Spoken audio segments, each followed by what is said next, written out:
So I've been catching up on those Summer Games Done Quick videos because they've been uploading them to YouTube. And I kind of watched recently the Sonic the Hedgehog 2006. And apparently speedrunners actually like that game. Well, it doesn't actually have to be a good game. I know, they like it just because has for to the be very same breakable. reasons that people hate it. It's broken. And that's nice is they don't have to try to find a way to break it. It's already broken It's for already them. broken for them. The So door's there right it is. open. There's clips to go through right there. You don't even have to jump funny. You just got to walk through Yeah, it was them. also funny because you're just watching, and it was funny because they had a moment of this has never happened before on stream. Oh. Because Sonic just sat there in midair spinning indefinitely. They had to start over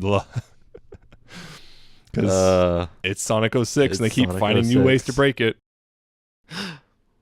But anyway, this is Pony 4-on-1. Yes. Let's go.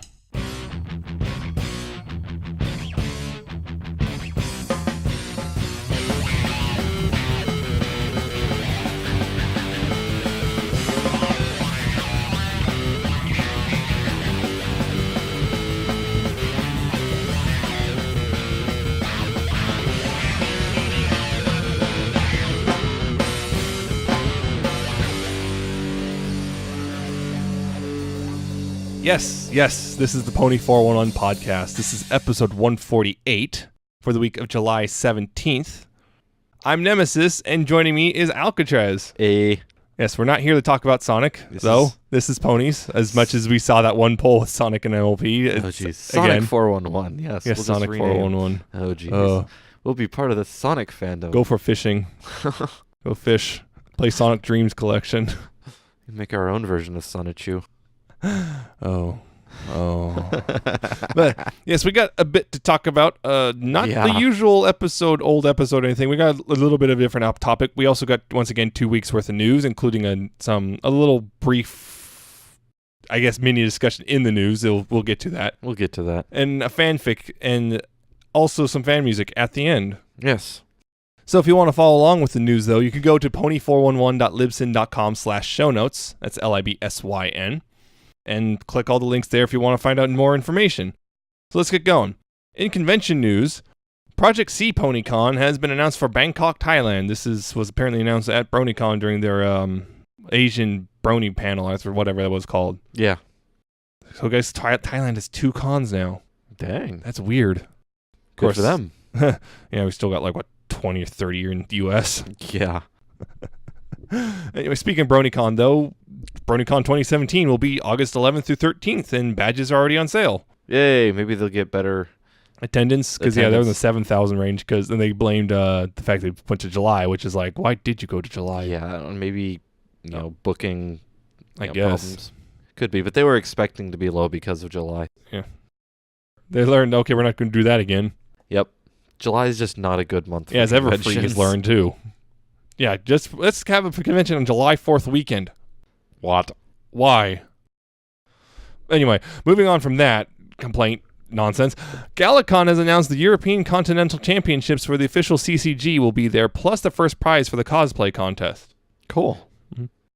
Nightmare Nights Dallas has announced Peter New. Also cool. Mm-hmm. And the SDCC, then San Diego Comic-Con MLP panel has been revealed, and it looks like they're talking about the second half of Season 6 and Legend of Everfree, no mention of the movie, though. Yes. Which is odd, because I predicted that movie talk would be there, and they might be trying to surprise us. They might be trying, we won't talk about the movie. And, yeah, I'm surprised. I'm almost certain they're going to at least have a teaser for the movie. They're probably just being about it. I would expect it, yeah. It's Friday. We might talk about it next week. It depends on a lot of things. We'll see get what back happens. to it. And in fandom news, and I guess other news as well, because this is one of those weird things, don't know exactly where to put this. Well, yeah, Hasbro has acquired the animation studio Boulder Studio Media, and Top Draw Animation has been purchased by Grom Social, and neither of these are likely to impact MLP, at least this iteration of MLP, but you never quite know. Yeah, it's been interesting. If anything, they might have an impact later on, like Generation 5. If that's the thing. That will be a thing. Yeah. That will be a thing. I don't know when, but will be. Yeah. It's always a bit weird when something gets bought out by a different company. Mm-hmm. Yeah, Top Draw's the Top Draw thing. It's their current contracts are still valid until they expire, because they are subcontracted by DHX to make the show. And Ponies at Dawn are taking submission for the next album, Voyager. Yay! And Doors 2, that weird SFM and now traditional animation thing has been released.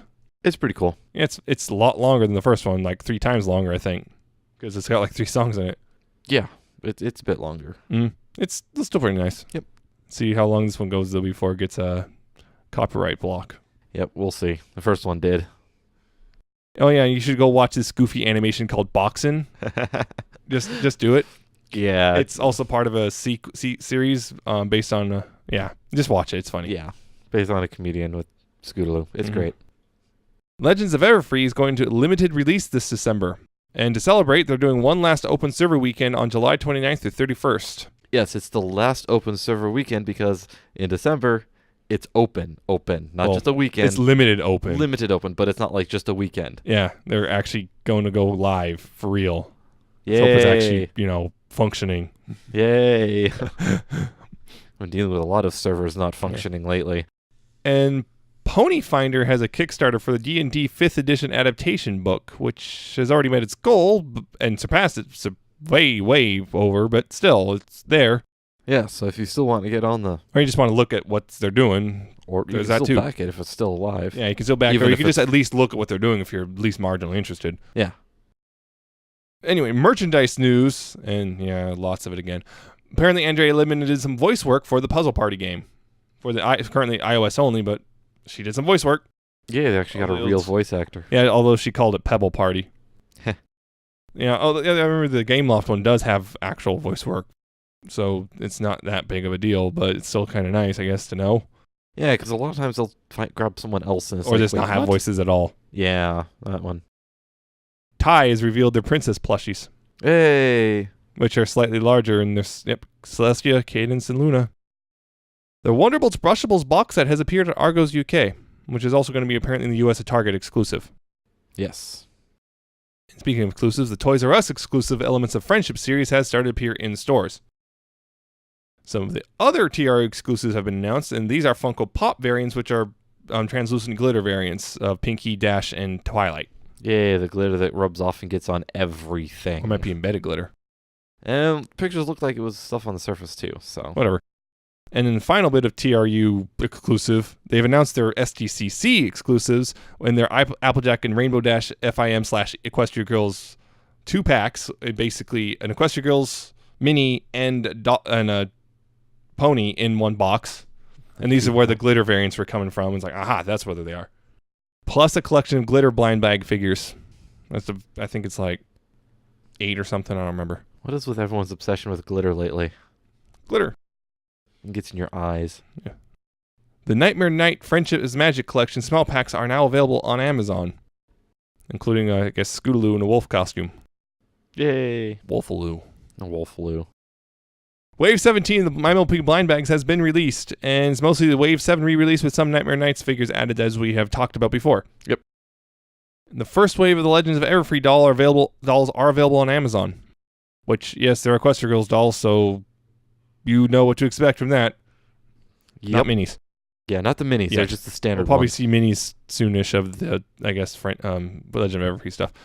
Anyway, a bunch of the Guardians of Harmony figures have been listed on Amazon, including the recently revealed Cheese Sandwich and his party tank. Party tank. And a Pinky who looks a little different. A little And different. apparently I already have that Pinky. How about that?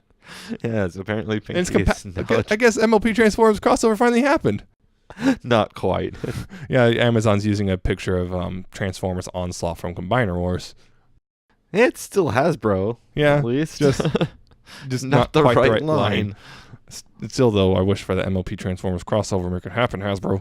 It's not going to happen. Shut up. They're already branching out. What the hell could happen? No. I was about to say it, too. It can't happen anymore. Anyway, Hachette will be releasing audio versions of some MLP books later this year. So far, the only ones listed are 2 Twilight books.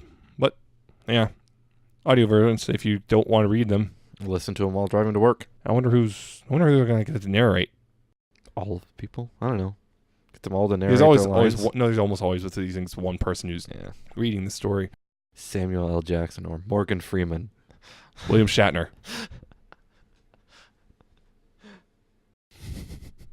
Anyway, the Wonderbolts Academy Handbook is out. And, Alcatraz has it. I do. It's a book. It's a book. Yes. Amazing. It's in the same style as the Elements of Harmony and the Journal of Two Sisters books. Yes, I believe written by the same person too. Yeah, Brandon T. Snyder.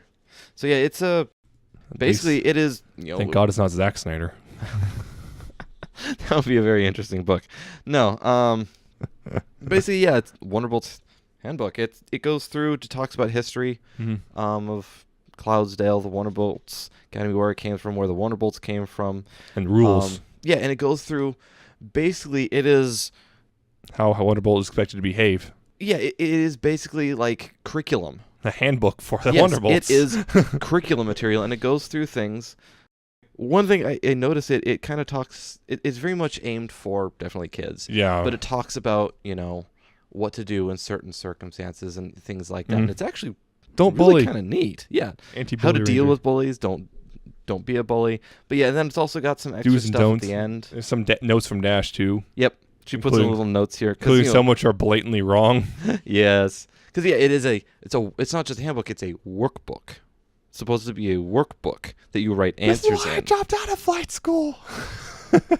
Yeah, but then it's got some stuff at the end, like photos from the training and stuff like that. Mm-hmm. Although interesting, the photos from the training, the Wonderbolts Academy, the picture of Rainbow Dash is in her full Wonderbolt outfit, which didn't actually happen during that time. Yeah, because the Wonderbolts, that according to this, it looks like she's still the cadet in this, so it's a little weird. So the picture's a little bit off, but yeah.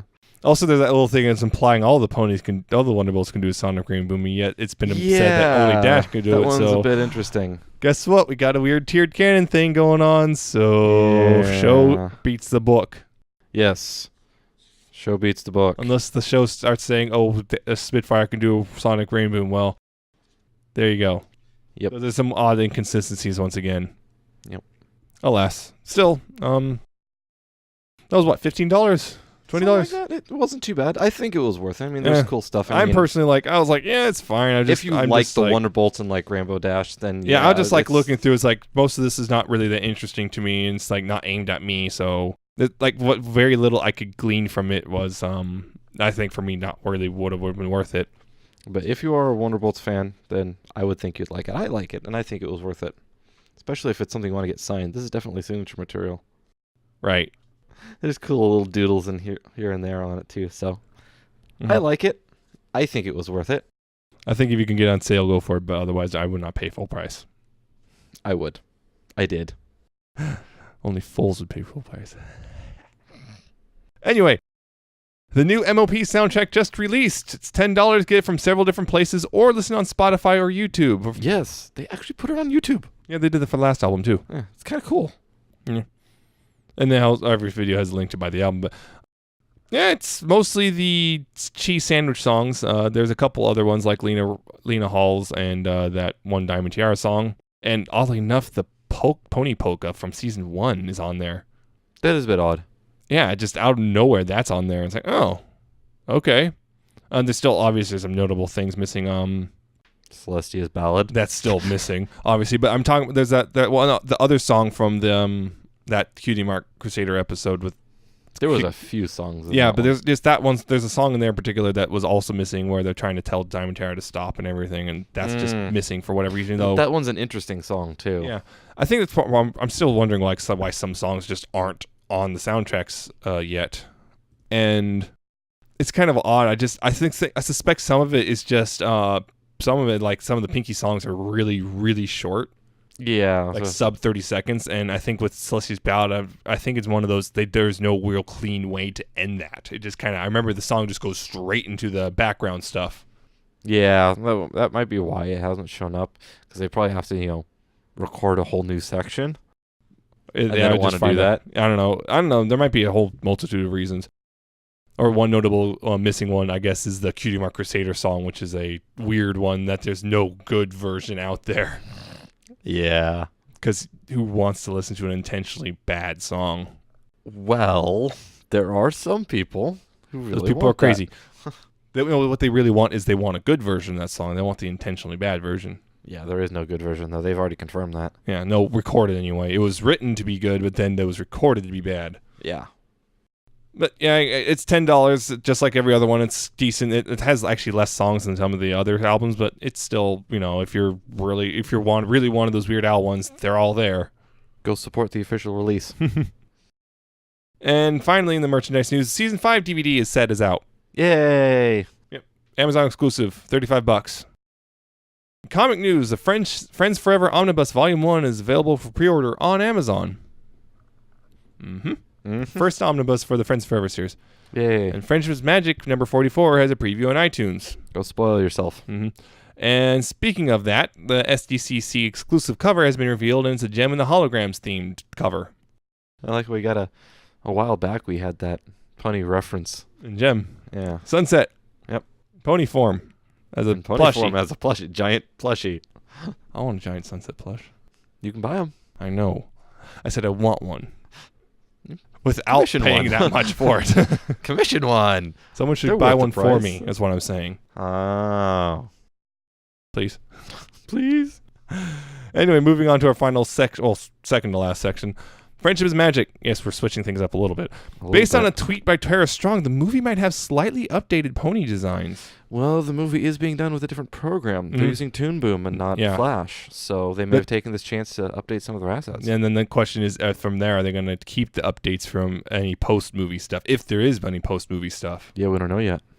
Cause, yeah, it's subtle things, like mostly like Twilight's ears are a little different, and her horn was done a little differently too. So it's going to be interesting, and then there's someone asked the question, are they going to take this chance to differentiate the ponies a little bit more than they are? Because right now it's basically all the same exact style with minor variations like an eye and hairs. Yeah, if I remember correctly, they originally wanted to have more differentiation, but they said, no, that's too much work for us. Too much work. We have to make more puppets that way. Yeah. Anyway, speaking of the movie, though, it looks like they recorded a choir for it. Yay. Choirs. Yes. Like they've done before, but who knows? I remember they said they wanted to possibly get orchestral stuff for the movie. We'll see if that happens. That would be cool. An actual full-blown orchestra. Uh-huh. I bet Daniel Ingram would love to work with a full orchestra for this. Yeah. Oh, and turns out that Stranger Than Fanfiction, the episode coming out on the 30th, has a guest star. Yeah. And it's Patton Oswalt. Yeah. No, really, it's him. Yes, it's him. He's going to play the pony who apparently doesn't like Daring Do. Quibble Pants. Yes. Quibble. It's convention episode. There's someone there who doesn't like Daring Do. Oh dear, this might be hilarious. Except apparently, the picture that came with it, he's wearing a Daring Do outfit, so he can't dislike. He's Daring one Do of those that much. fans. I like Daring Do in this particular. I love Daring Do so much that I hate it. Or I like how it used to be, and it's changed. They changed too it much. now. It sucks. So I'm here for the original. Oh, and also that episode was written by Josh Haber and Mike Vogel. Yay! They've done good episodes. Oh, and leading into that episode, they're doing BFF Week. A big week-long celebration, friends, because friendship is magic. With a bunch of pony episodes every day and stuff leading up into that episode, because apparently that it actually might be, I think that's a Friendship Day or something. Yes, it is. So, there you go. That's why they delayed it to that. That's why they put it off onto that day, so they could make a big thing about it. Hey, it's returning with Friendship. And Zap To It has revealed the synopses for 3 of the upcoming episodes. 3 of them. 28 pranks later is Rainbow Dash's excessive pranking gets out of hand. The ponies decide to give her a taste of her own medicine. Oh boy. And of course I saw immediate complaints, oh, this is just Marydwell all over again. God, I hope not. That's kind of different circumstances, just a little bit. This is more like, okay, you're actively annoying us, we're going to get back at you. This is friends while bringing into a prank war. Yes. Oh, the times they are a changeling. When Spike travels with Twilight and Sunburst back to the Sun Crystal Empire to visit Flurry Heart, they discover the entire empire in a panic due to the reported presence of a changeling spy. Oh boy, there's a couple little interesting things about that. The changeling spy. Changeling spy. Yeah. Might confirm the changeling we saw in the premiere. Might. Oh.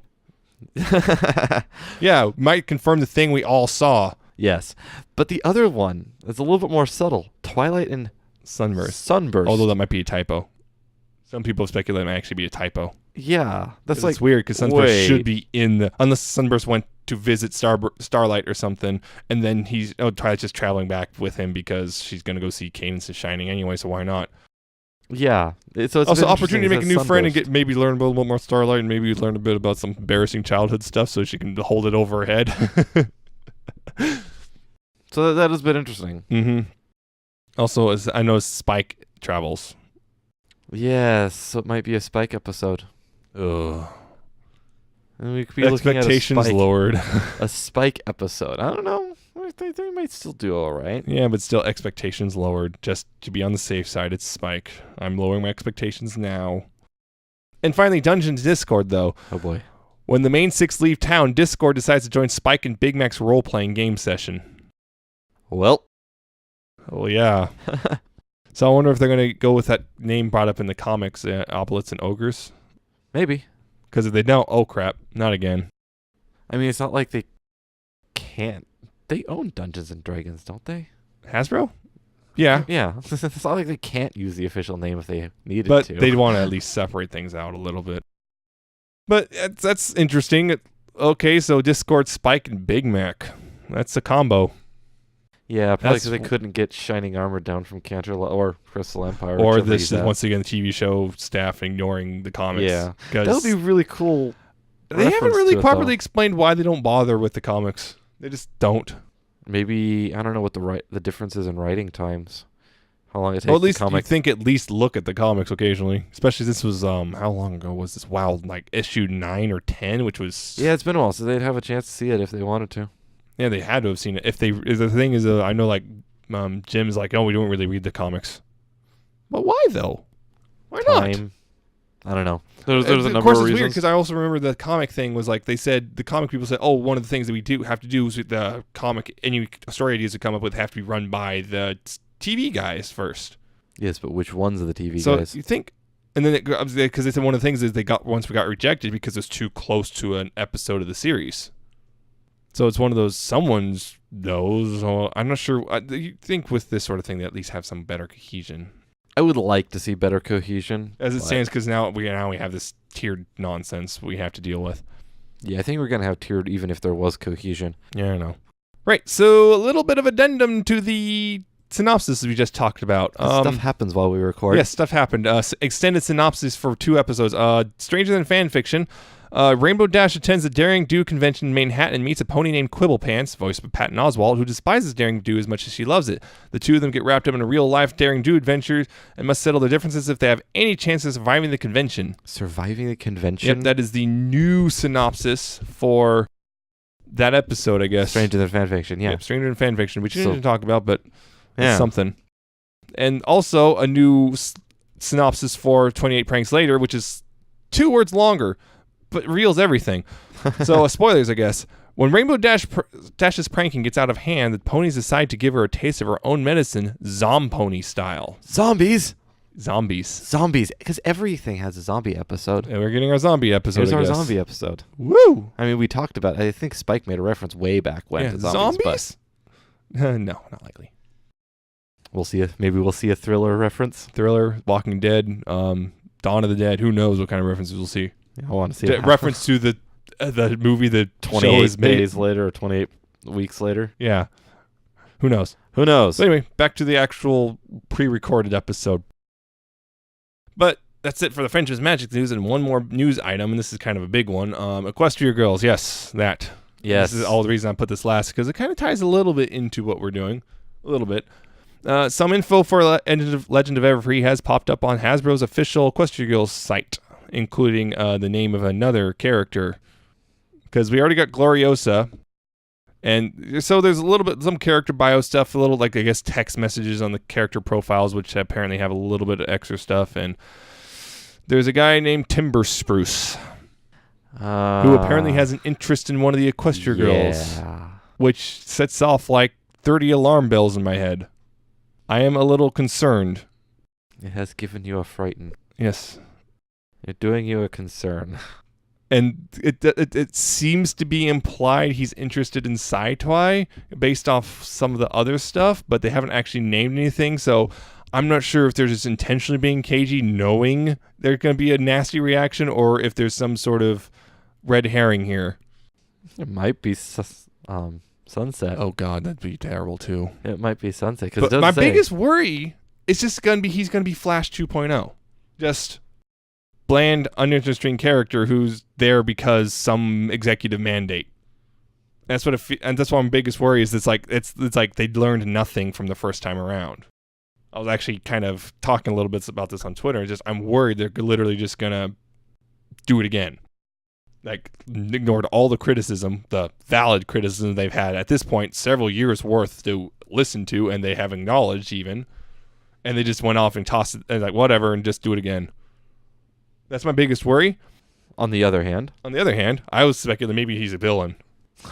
Or maybe not. Or there maybe was he the, actually gets a real personality. Yeah, there's also that, but still I'm just kind of weird in that weird thing, because there's a little synopsis thing at the top. It says, when Canada High School goes on a trip to Camp Everfree, they're surprised to find a magical force is causing strange things to happen around camp. With the help of the main six, and especially Sunset Shimmer, Twilight Sparkle must confront the dark Midnight Sparkle within herself and embrace her newfound magical abilities to save the camp. So I'm guessing I'm not getting my hope of both Twilights. Nope. I'm guessing. Well, you never know, but again, maybe you get two sunsets. Maybe the dark force is sunset. I remember some again, 4chan was supposedly leaking stuff out, because I know one of them was correct, because they got the image of the Camp Everfree sign before this video came out. So yeah, one of them was correct. Something. I suspect it was the one with the supposed music listing. It seems plausible. There's someone who's saying what the supposed synopsis or plot was, and it got crazy. It sounded like plausible. What? Nope. Because I started talking about robot army. It's like, yeah, it is. If that actually happens, I don't know. I don't know. That does not sound reasonable at all. That sounds way out there. It started out, I could see this, and then just went straight on down to crazy town. Yeah. I said this on Twitter. It'd be crazy because if he's interested, like the whole idea, there's links I can make. He's interested in one Equestria Girl, and turns out the reason he's interested in Twilight is not because he cares about her or anything, but because the magic she has or something. Wants to take it. Yeah, he's the villain. That'd be a nice twist. It turns out he's the villain, because that's so far we don't really actually have a villain yet. Yeah, we don't have or at least one confirmed. We were speculating for a while Gloriosa, but it's sounding less and less like that's the case. Yeah, because these character bios. Although there is there's more hiding behind her. A lot more. She's hiding behind her always upbeat smile. They might both be villains. I don't know. Yeah, but they're supposed to be like camp caretakers or counselors. Yeah, something like that. That's what it seems like. So I don't know what's going on.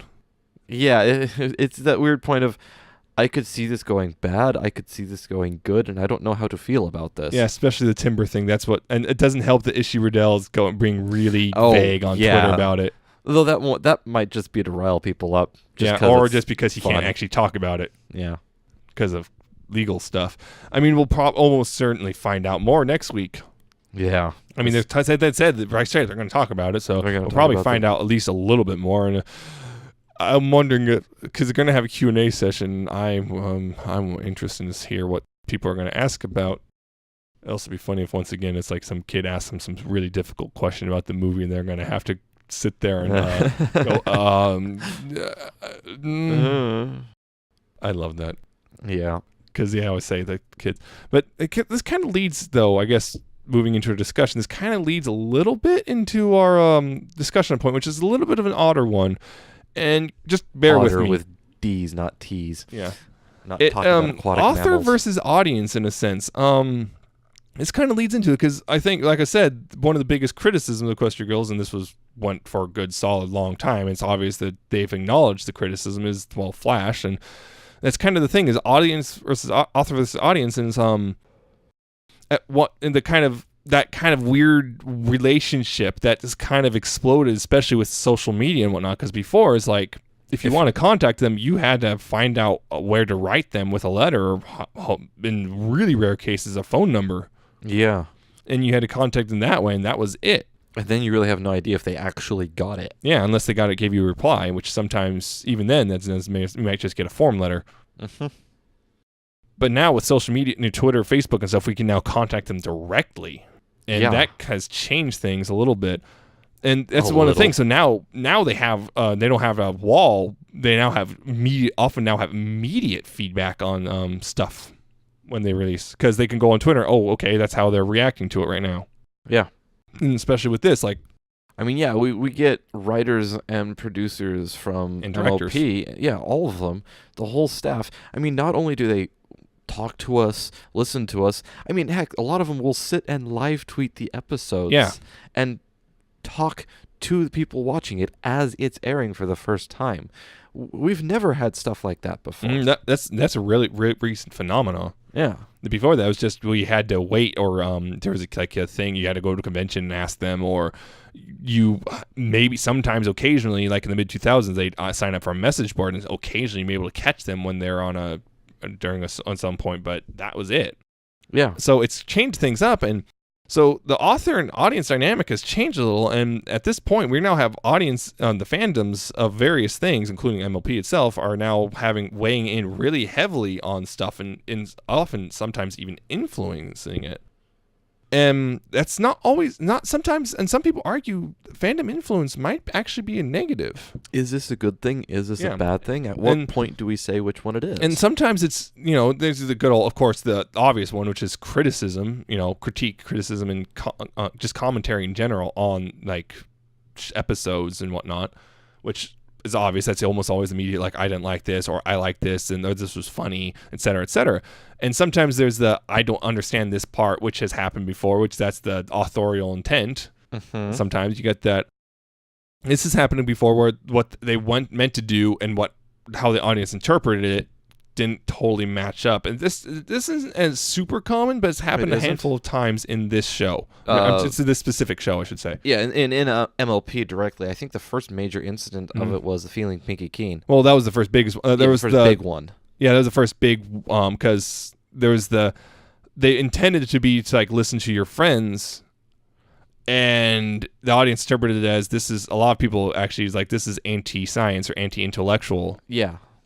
And it was kind of like, and they admitted that, yeah, we did very poorly on that we could have done a lot better. It was, I think they said it was an issue of they wrote the story and then had to shoehorn a lesson into it. Yeah. And before that, there was actually this minor one. This wasn't huge because it was mostly aligned just kind of slightly askew, which was bridal gossip. The audience was like, oh, this is about racism. And they're like, no, it's actually more just about judging people in general, not necessarily about racism, but racism is kind of that. So you kind of got it. There's some overlap there. It's just that you kind of got it. It's just not quite. Yeah, I think with that particular one, it would be kind of hard to show, judging a book by its cover without completely changing the race, because ponies in general are multifaceted. Yeah, unless you do something it's like you have to do something weird, like he doesn't. Oh, like he got a lazy eye or something. Yeah.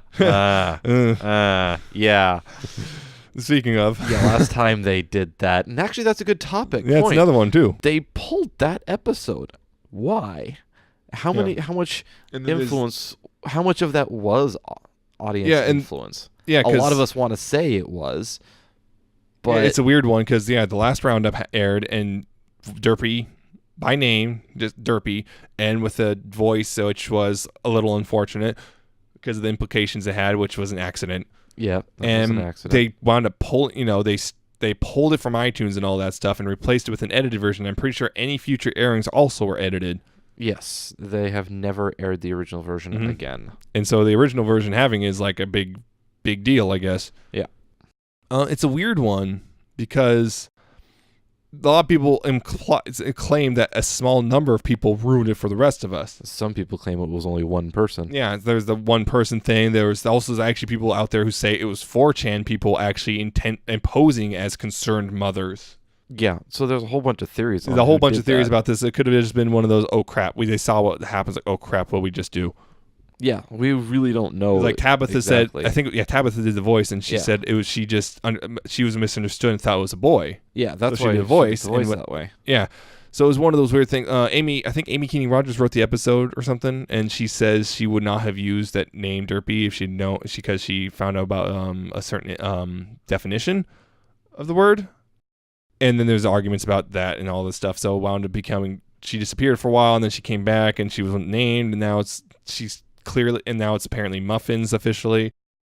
So it's crazy. Yeah. And that's a big one. I mean, how much of that we don't know how much of that was audience. Yeah. And that's a weird one because a lot of the audience also, if a lot, at least from what we saw, if the fandom got its way, that would have been pulled or anything. Yeah, because a lot of them like the original name. Mm-hmm. Of course, there's also people when it came back said they liked the new voice better and whatnot, and it was a better voice. I think just technical stuff. Yeah, I do like the new re-recorded one, but that's beside the other things. And I'm trying to think if there's any other major like intent versus interpretation snafus, and I can't really think of any off the top of my head that have caused major issues. No, I think just in general, just like ones. This is interpretation, and then no, this is not what we meant to do. There was the recent super minor one with Dash and the Wonderbolts at the very ending, because I brought that one up. Yeah, but that was pretty minor. The whole, that whole thing. But an author sometimes with this show in particular, and I guess in fandoms in general, there's this worry now that I've seen this, and this has happened recently with the recent Captain America Hydra agent thing. Oh boy, yeah. There's this worry that fandoms are now gaining too much control over these properties, and yes, if people take it way too far and like start throwing out death threats and whatnot, that's obviously always terrible. Too far. Yeah. Always. I mean, but the thing was that because I saw some of the rhetoric was getting to the point where it's starting to subtly imply that fandom should never criticize and instead should just go away if they don't like it. And it's this kind of subtle thing, and I'm noticing mostly people saying that are people who create, which is kind of interesting in of itself. Obviously, criticism is necessary, I think. Obviously. It helps them improve, and they've even said, like Jim Miller says, criticism, we appreciate it because it helps us get better. Yeah, we can't, it's a whole, the creators don't know when they do something that doesn't quite work if no one tells them it's not working. Yeah, because especially since with you, it's really hard to admit that something you made is not the best sometimes.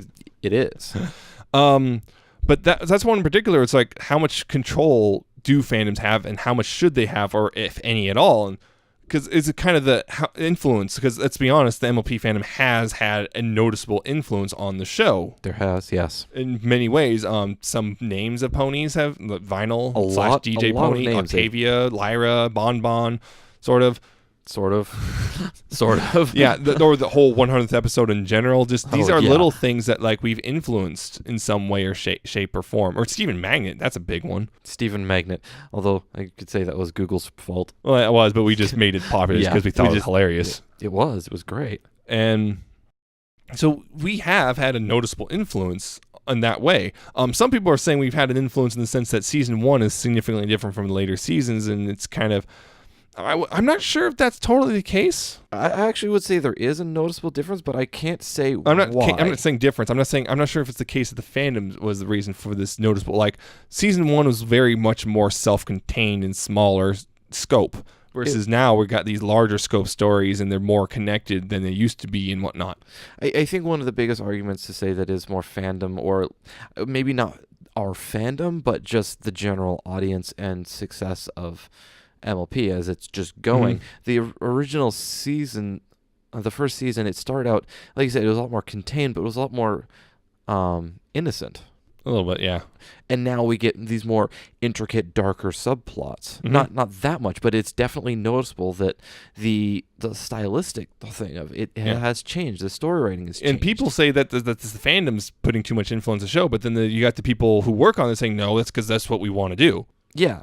So there's that weird thing in that. It's like all the little references and jokes that are in the show. The fandom likes to say, "Oh, they're for us," and the creators are going, "No, that was for us." That was a weird one with Apple Bloom doing the Applicious thing. That was definitely a reference to a fandom thing. The fandom, because that was something that we created. Yeah, that was a weird one because it's like it's for the fandom in a sense, but it's because they liked it. Yeah, that's where the line blurs. It's like they like this joke, but again, and then I think that's one point. Okay, so you like this pony, so we're not allowed to put them in the episodes anymore because you like them. Oh yeah, we get that part of the fandom. It's like, no, you're not allowed to do the things we like. It's like, so that's the thing is like that's in a general sense is fandoms are kind of having a more and more of a bigger, I guess, not influence per se.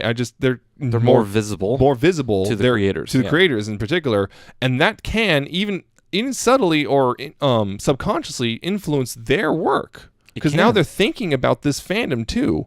Especially with children's shows, like before, you're just making it for kids and whatever, and now it's like, and you're still trying to do stuff, and you're still trying to make it special, but you're not going to get a lot of feedback about it until maybe later, many years later, maybe when these kids grow up or something. But now it's like you're getting immediate feedback from teenagers, adults, and now the kids too also have their own Twitter accounts and YouTube and all that stuff too. Or go through their parents or whatever. But the barrier has been lowered for communicating. Mm-hmm. And it's, in this particular case, it's like, I've seen this before. It's like sometimes there's been people who argue that fandoms have ruined shows or whatnot because of they started exerting influence on it. And one notable early one, this is pre-social media and early days of the internet, so like the 90s, Xena Warrior Princess, and I don't know a whole lot about it, so correct me if I'm wrong. My understanding is, okay, so there's this whole thing with Xena and Gabriel, and they're, Xena sidekick, so on, and it's this thing, people are started reading lesbian undertones and everything, and there's the argument of whether or not that was intentional, but later seasons really started playing it up. So it's like, okay, they note the fan base, or at least some chunk of the fan base definitely had possibly had a noticeable influence. Either they had a noticeable influence on the show because their positive reception to this, or the show creators always intended to do this anyway, but now they're being more overt about it because they saw the positive reception. And there's people who argue that actually later seasons were done doing this because a small piece of the fandom got loud and hijacked the show. There's that argument I've seen. And that's another thing, is like, we got to find out, like, if the fan base is it a small number or is it actually a significant number? Yeah, it's hard to tell. Because sometimes a small number can just be really, really loud about stuff. Sometimes. Mm-hmm. And it's because they're so loud, you start thinking that's the majority, when it turns out it's like maybe a handful versus the majority, like, either don't care or feel opposite. Another one I actually noticed, but this one's more close to home for me, is Kim Possible. 5 for 5. Not necessarily that one. The 5 for 4, actually. Yeah. The 4th season. There's a 4th season, because the show ended on the So the Drama movie, which was the big wrap-up season 3 finale, series finale thing. And it was a movie, and that was it. That was done. And everything in that movie seemed to be, it's over. And all of a sudden, surprise announcement, season 4 is happening. And see, the thing was, the fandom pushed hard for a season 4. But at the same time, some people say that it wasn't the fandom that did it. There are people actually who claim it was because of some weird contract with some station in Germany, and they had to have so many episodes. They wound up making more because of that, because Kim Possible is huge in Germany and weird stuff like that. Yeah. It's a bit of a thing of, like, some people argue it was not the fan base who caused it to come back for a 4th season. It doesn't matter any which way, because 4th season wound up being a ratings bomb, and there's that. So any Fight for 5 was kind of doomed to failure. Yeah.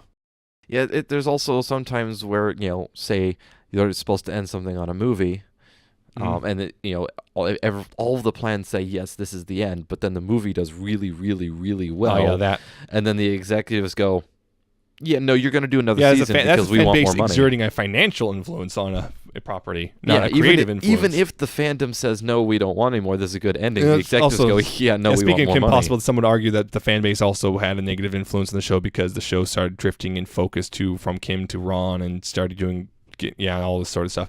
But that's a whole other fandom. But yeah, it's just noticeable that I think at the very least the fan base had, because I remember there was forums, and the people who made the show were posters on those forums. Not often, but they did come around and do Q&A sessions and whatnot. So they did interact with the show, and they actually even had meetups where they just kind of met for lunch or whatever with some of the fans of the show. And that's really cool. Yeah, although it was funny because apparently the first time they did, they were expecting mothers and daughters, and all of a sudden they got like 20, 30-year-old men, and it's like, oh, okay. So that's one of those kind of a precursor to MLP in a sense. They should have known. And with MLP, it's kind of an interesting one because, well, we've all criticized the show multiple occasions. We've criticized the show. That's half of our podcast here, is talking about the episodes about, and criticizing it sometimes, like we think this is bad. Like, good one is recent. What about Discord? We both criticize that one pretty heavily. Or any Spike episode. Yeah, most Spike episodes, we're just like, my opinion is, if there's a way to write the Spike out of the show, please do, but I don't think they are ever. No, they're not. That's the thing. It's like, that's criticism. Like, they got to get like certain things. Like, they got to notice, okay, this is a pretty consistent thing. Like, do we respond to that at all? Like, if they consistently saying this is bad, or this writer consistently throws in bad per episodes, what do we do about that? What I would actually really like to know is what they use as metrics. Yeah, 'Cause exactly. Obviously, because the only real metrics we've ever seen are the TV ratings, and we already know based off of theirs what they've said that those don't really mean anything to them. Yeah. So I would actually really like to know what they use as a metric. Yeah, I know they pay attention to YouTube views and downloads on iTunes and whatnot. And the YouTube views that they see how many they get before they pull them. Yeah, I remember one of the YouTube uploads actually had a higher view count than the actual ratings of the show itself. Yeah, and the ratings aren't actually very accurate. Yeah, it's Nielsen ratings, which is also kind of... People are now criticizing Nielsen ratings because they're... but that's, again, a whole nother discussion. It's just like, okay, we criticize something, and like, the thing is also we got to keep in mind, they're a year ahead of us. Yeah, I think... And that kind of sometimes can bite them because they'll like, oh, this is a great idea. And they can, look, we continue on with this one, and then they continue on, and they get this massive backlash, like, oh, that wasn't a good idea. Which I think part of the reason why Flash was still like a big thing in Rainbow, well, not really a big thing, but in Rainbow Rocks still as the significant love interest, and then suddenly in the third one he's a joke character, is because in Rainbow Rocks they're already hard at work on that by the time we saw the first movie. But by Friendship Games, they already started seeing the criticism, so they're now able to, okay, fine, you guys are right. That theory could get shot down depending what happens with Legend of... Yeah, too. Well, it seems like Flash is being shunted off to the side at the very least. And then replaced with someone But that's my worry, is did they, and that's another thing, is how often do they misinterpret the criticism? Because it might be they think that the criticism was Flash itself and not what Flash represented. Yeah, it's like, not only is it, a discussion on how much is the audience and the fandom misinterpreting what the authors want, how much of the criticism of us gets misinterpreted by them. Yeah. I don't think that happens anywhere near as much because there's so much of it. I almost feel like sometimes, because there's those weird things about continuity sometimes, and sometimes the continuity of the show has gone all over the place. Other times it's super good. Other times just what? I'm wondering if there's like some weird difference in definition about what continuity means to the people who make the show and people who watch the show. It could be. Because it seems like they have a solid thing, like, okay, we refer to past events several times, but at the same time, they will contradict themselves on occasion with no apparent reason. And I don't know if it's just... I don't know what's going on there, so it's kind of weird. It is. So I'm not sure. It's like that's what I think is my big worry about the Legend of Everything thing is they misinterpret the criticism of Flash. Like, Flash, we don't like Flash because he's bland and boring, and he just feels kind of attached for no apparent reason. Well, maybe this new one will actually have an important... It might be. He might actually be well written this time. The problem is, to do that, they're going to have to make him well written, they're going to actually focus on him pretty hard, and they're already got 7 characters to focus on, plus Gloriosa as well. Yep. And possibly even Spike. We might be 9 or 10 characters, plus a villain as well, and that kind of, you're going to go, whoa, okay, you're getting cast bloat. Too many cooks. Too many cooks, yeah. See, yeah, and that's the kind of the worry. I mean, it's already kind of I think some of the criticisms lobbied at the Equestria Girls is they focus hard on Twilight and Sunset, and the other 5 are kind of secondary, which isn't necessarily, is necessarily wrong, but at the same time, it's kind of necessary. You're going to have to put the focus down on someone. This topic is a little, I guess, difficult to handle. Well, because there's nothing really concrete on anything we can say. We're we don't exactly know the details of what's happened. Recent example of that, what the audience perceives and what they're saying is Starlight Glimmer in general. Yeah, like a lot of us were like, it's really, I mean, when you just look at it in isolation, it really does feel like Starlight. It feels like a sort of weird replacement for a potential Sunset. But then Jim Miller says, no, that's not the case. But then that brings the question up, okay, so if she wasn't, why in the world did you make a brand new character who was a formerly evil, magically gifted unicorn instead of using the one you already had? And there's that whole spiel, and they won't really answer for various reasons because spoilers or corporate whatever.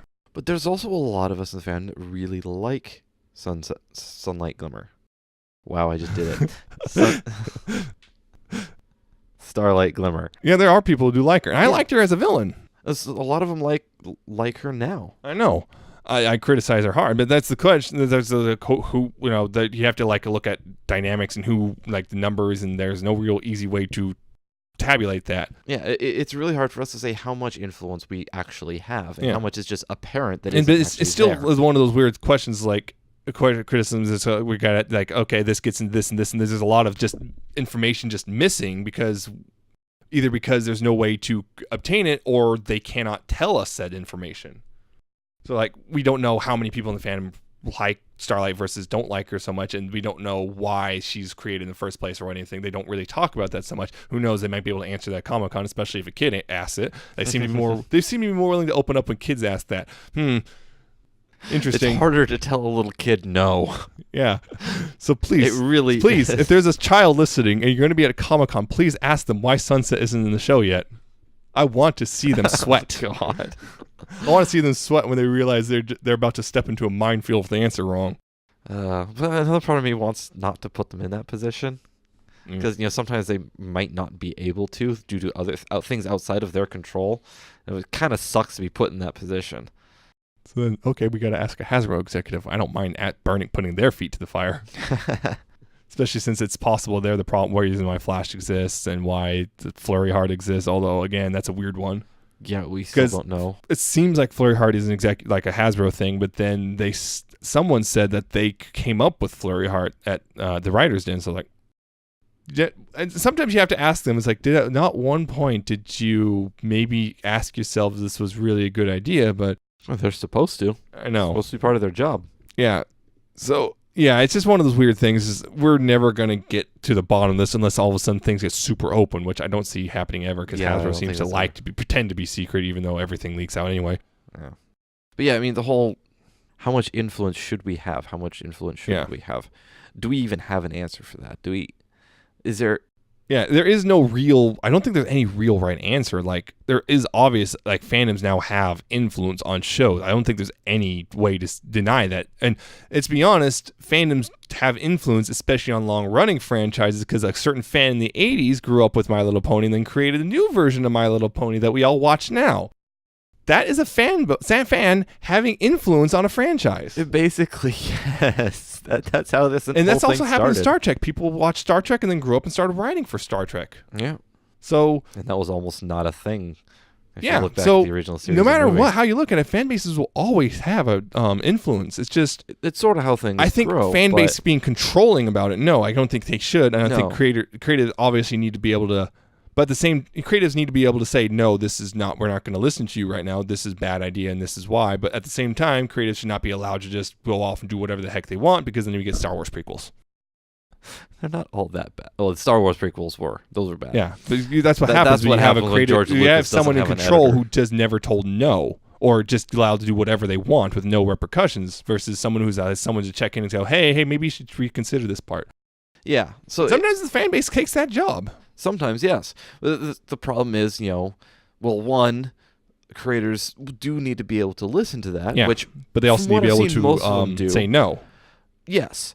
But the fandom also has a part of this, too. Yeah, they need to be able to respect that. Yeah. One, when they say no, respect that. Respect their decisions. Understand that they probably know more things going on than you do. Mm-hmm. They probably have an intent. They probably have things that they want to do that they have to set up that you won't see yet. Yeah. But, and also, if you're going to criticize, you need to learn how to criticize well. Yeah. Don't just say, you suck, I don't like it. Well, too bad. It's okay to not like things. Yeah. But at the same time, I think there's this kind of weird pushback right now to tell fan bases, basically, that they shouldn't criticize at all. Yeah, I think that's in a response to a lot of the fan base. I think. I think it's an overreaction to some of the fan base's worser elements where they overreact in their criticism. They just start yelling and screaming about things. And so, yeah, I think that's an overreaction to an overreaction. It's that whole thing. Yeah. Okay, I think we're kind of we're running long right now, so we're going to go ahead and move on. We could come back, probably talk about this topic later. I don't know. It was hopefully you guys enjoyed it, though. We're going to move on to the fan content, starting with some music, so hopefully we can get through this real fast. Yes, we're going to try and jump through this. So, we had actually a good couple weeks for songs. It was kind of tough to get through, but I narrowed it down to 3. So, we will start off first with A Day at the Beach by Neon.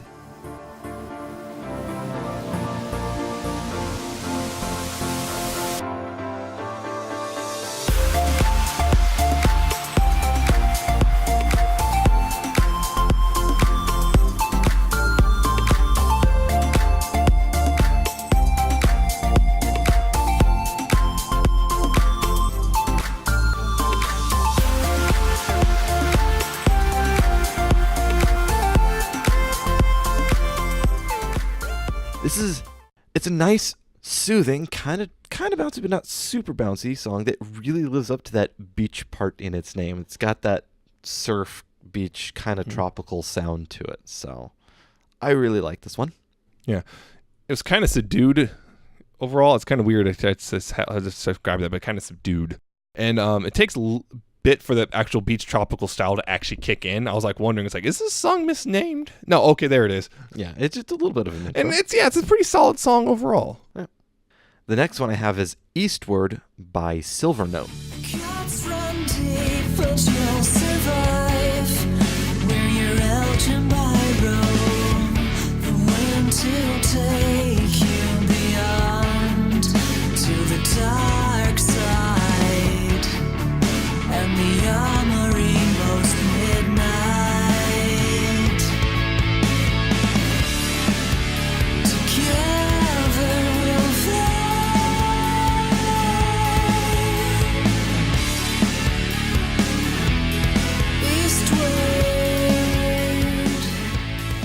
This is, I think, a really well done rock song based on the Astraeo fanfic series, which I still haven't read and I need to. But yeah, it's got good guitar work and Silver's very unique vocals, and I think it works pretty well.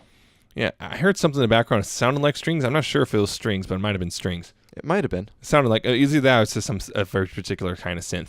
And it's got shades of mid 2000s alt rock, shades of it, not a whole lot, but I can hear the influence in a sense. Mm-hmm. And I like it. Yeah, it's a pretty good one. Silvernote's pretty good with this stuff. And the last one I got is Frozen World by Progressive Element.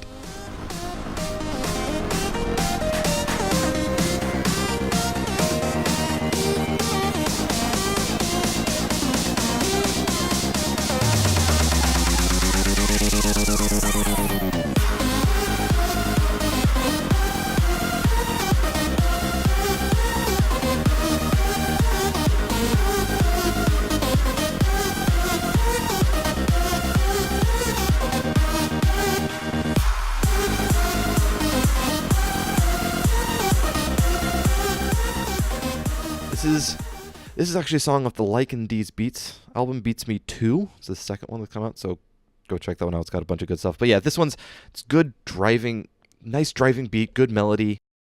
I like the build-ups. It really holds well to the standard progressive house genre that it is. It's really well made, in my opinion. And it's also kind of the almost kazoo sound. I think it actually works really well. Yeah, I like the piano, but other than that, I think I'm just kind of lukewarm to it. It's just like, okay. I think part of it was actually the kazoo thing. I was like, is that kazoo? It's I think sort of like a synthesized yeah, kazoo. I think that's what part of what turned me off to it was just the kazoo thing. Kazoos just kind of annoy me in general. So I actually like the kazoo. So I think it's just, for me, it's just a very lukewarm, okay, it's there.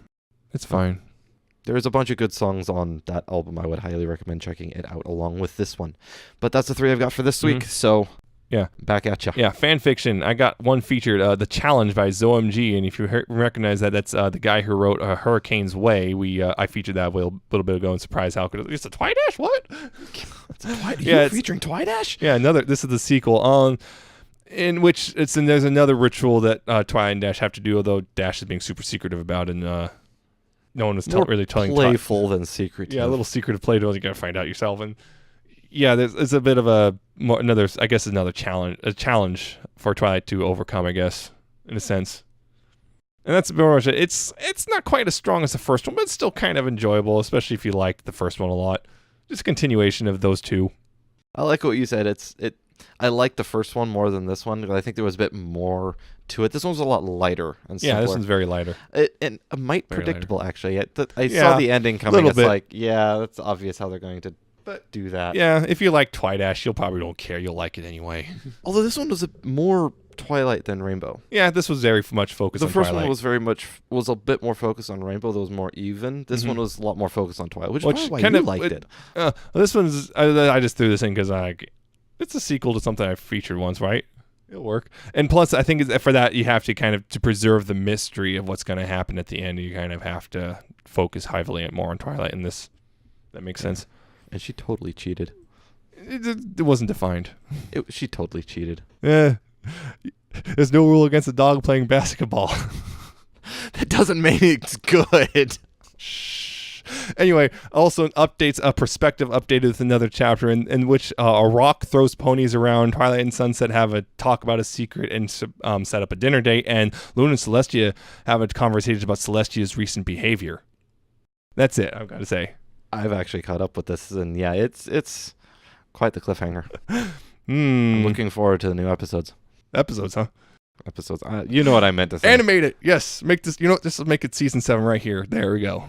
Although I still think you're trash for this feature. And I think you're trash for all the Twidash you read. What's your point? I can totally see where it's going. Yeah, so It was what? like, But anyway, that's it for this episode. We're going a little longer, but I could probably cut it down. Watch me. But if you liked what you heard, you can listen to us on pony411.libsyn.com. Download it there and whatnot. You can also go to iTunes and search for Pony411, subscribe, rate, review, and all that stuff. You can also find us on youtube.com/Pony411 and subscribe, comment, and like it and all that. You can also find us on Stitcher, stitcher.com, or the iOS or Android apps and search for Pony411 there. You can also find us on Ponyville Live.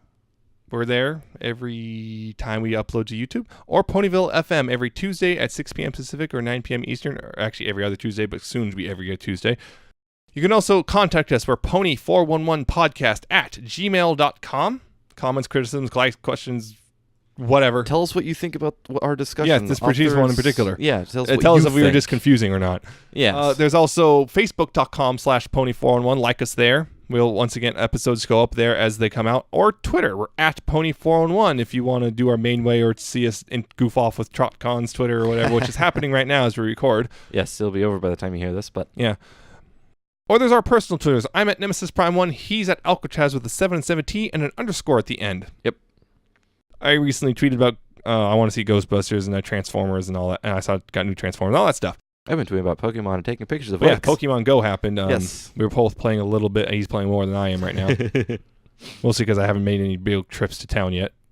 I probably should do that soon. But anyway, that was it for this episode. Join us either next week or the week after, depending on how plans go regarding Comic-Con. Yes, what happens between now and next week may determine. Any which whether way, we we'll have an see you episode. soon.